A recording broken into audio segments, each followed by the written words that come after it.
Well, earlier you said that each culture should have its philosopher, and then the intellectual should be the people who more or less put the philosophy into action. That's Now, right. it seems to me that there's another side, another issue of this too. What about science?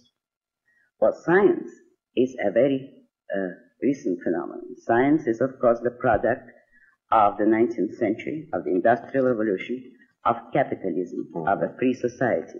Now, I must mention the third type of man who has been very seldom the ruler of history or of any society. He has been the forgotten and exploited man of history. That is the man who lives by means of reason. That is the man who, in his psychoepistemology, is not guided by his immediate perceptions nor by his emotions, but by logic, by his concepts, by reason.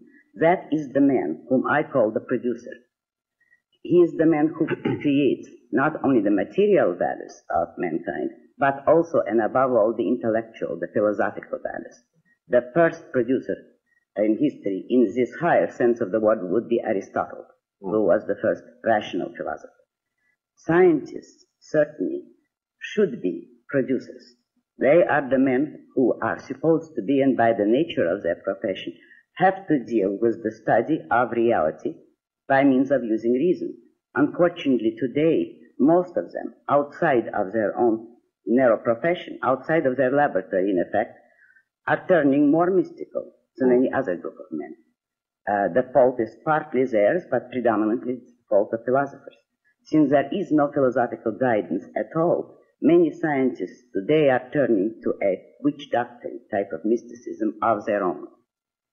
You mentioned producers. Aside from those people who give us intellectual products, what about the businessman? You've talked about capitalism. I'd like to know his role in this. Well, the businessman also is as recent a product as the intellectual. Before the birth of capitalism, there were no professional businessmen, and there were no professional intellectuals. Both the mind and material production and trade were enslaved and ruled by the various combinations of Attilas and witch doctors, which means by a powerful government, by an absolutist type of government, whether it was the feudal absolutism or the absolute monarchies of Europe of the past Renaissance period. In any case, the producers of material goods, the traders, and the producers of ideas, the teachers, philosophers, the early scientists, were men without official status, without a profession, and at the total mercy of the political rulers, which means at the mercy of rule by force.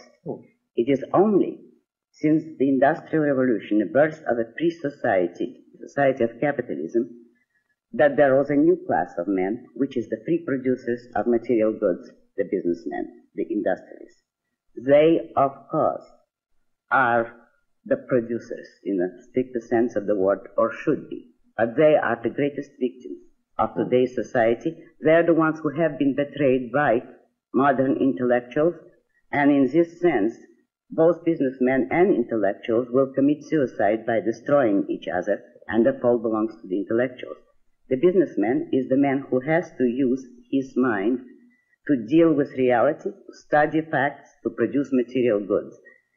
He is the man who serves as the transmission belt of the discoveries of science and carries the products of science to all levels of society. He is the one who takes the invention of a theoretical scientist or of an inventor, transforms them into useful products, and putting them into mass production makes them available to all levels of society. The businessman is the man who has achieved the enormous, historically miraculous rise in the standard of living of mankind during the 19th century. He is the one who has lived up to the role of a producer, to the role of a rational, creative man. But the intellectuals have never given him credit for it, have regarded him as if he were an Attila, and being afraid of freedom themselves have been looking from the start of the Industrial Revolution for some form of an Attila to protect them, the intellectuals, against the free market of ideas.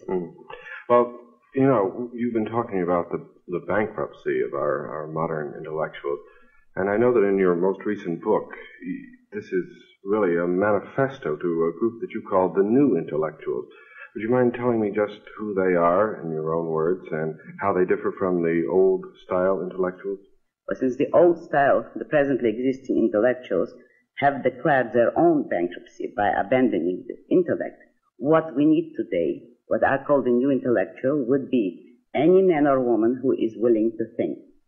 Meaning, any man or woman who knows that man's life must be guided by reason, by the intellect, not by feelings, wishes, whims, or mystic revelations.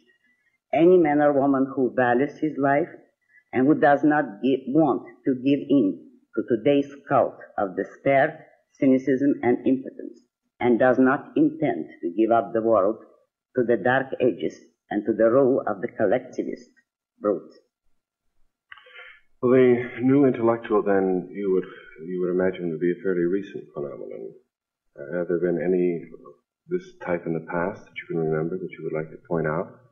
What type I would hold as the new intellectual? Right. Well, only to name a few historical examples in the most general way. Aristotle is the man I would take as the first intellectual in history, in the best sense of the word. The founding fathers were America's first intellectuals because they were thinkers who were also men of actions.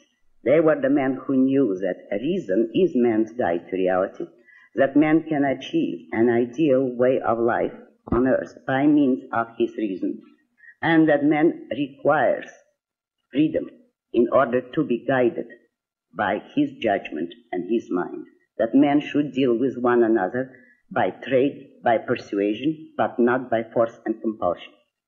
It's the founding fathers who established in the United States of America the first and only free society in history, and the economic system, which was the corollary of the American political system, was capitalism, the system of total, unregulated, laissez-faire capitalism.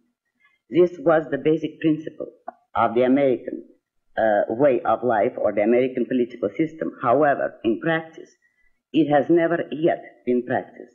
A total separation of government and economics had not been established from the first. It was implied in principle, but certain loopholes or contradictions were still allowed into the American setup and into the American Constitution, which permitted collectivist influences to undermine the American way of life, and today it is practically collapsing.